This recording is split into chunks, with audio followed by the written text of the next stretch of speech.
So we all know that that perfect iron shot is we put our swing on it, we get ball and then ground contact, and we see loads of videos explaining that's the case.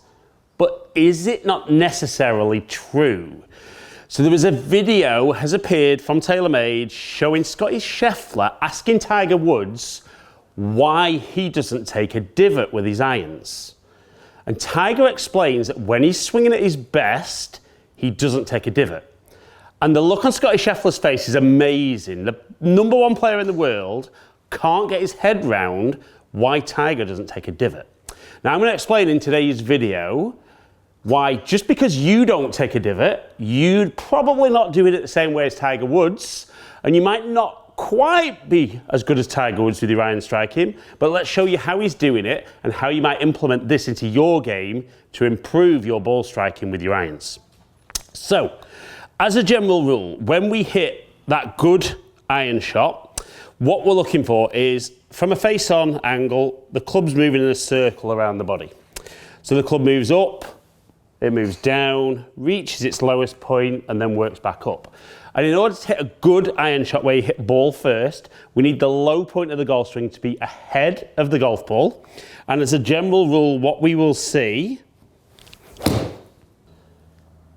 TrackMan would show us that the low point of the golf swing there was 3.9 inches ahead of the golf ball. Now, the big key there is when you're on grass, the deepest part of the divot would be the low point. So even though I got my low point 4 inches ahead of the golf ball there, you could hear the contact with the mat, and therefore the depth of the divot might have been 1/2 inch, 3/4 of an inch into the ground. Now Tiger Woods is still getting his low point ahead of the golf ball, but doing it in a very different way than a lot of golfers. So a lot of golfers talk about how he's obviously nice and shallow into impact, which is fantastic. And we're talking about having that low point, maybe not too far ahead of the golf ball, but controlling the height of the swing. So if the bottom of my swing moved down a lot, even if my low point was ahead, I'd hit the ground way behind the golf ball.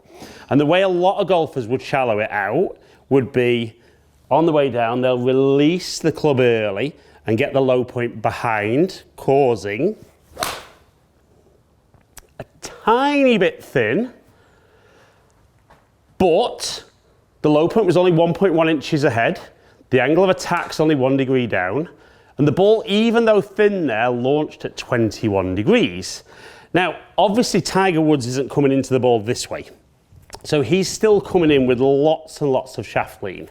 But what he's doing so well is he gets to the top, shifts aggressively onto that left side, and as his body twists out the way, the club gets back kind of on plane.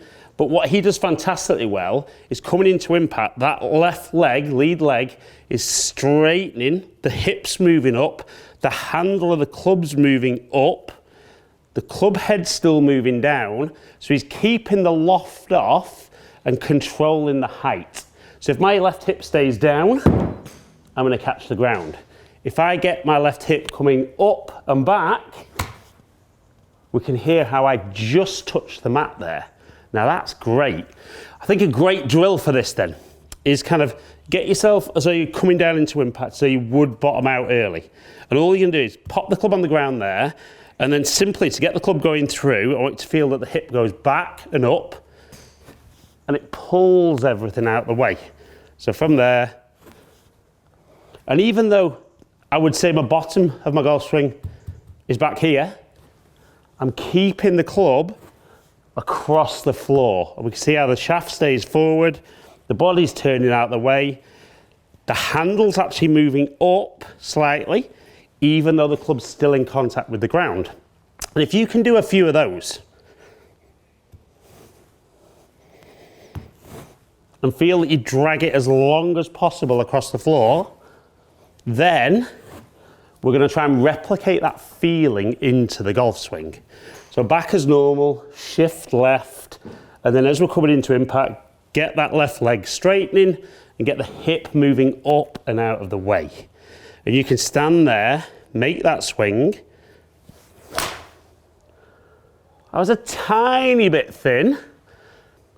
So we can see strike a little low on the club face. So I missed the ground, but we could see the club was still 3.8 inches ahead. The club travelled down 4 degrees, and there would have definitely been no divot there, and it was still a pretty good shot.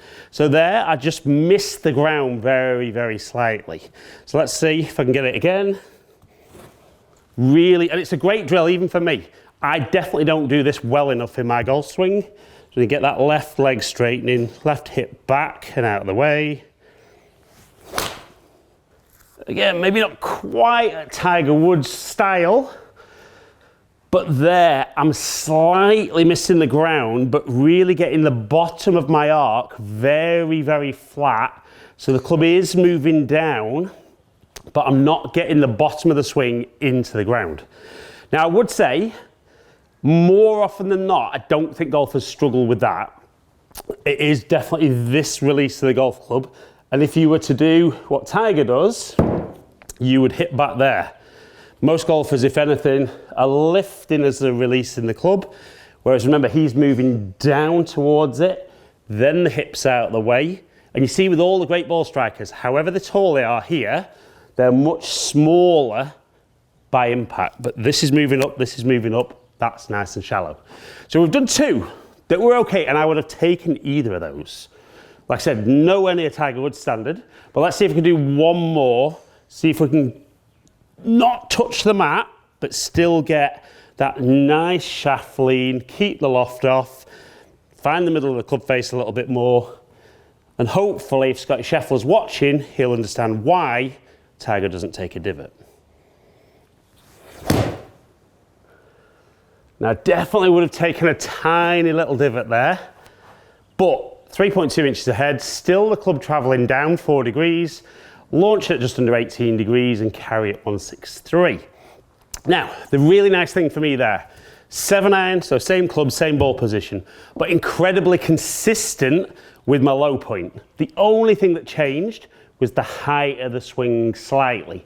And as important as low point is, it's that combination of low point and how deep into the ground or just above the ground the low point is that's going to help you compress your irons, hit great shots off the ground. And remember, maybe you don't always have to take a divot with your irons.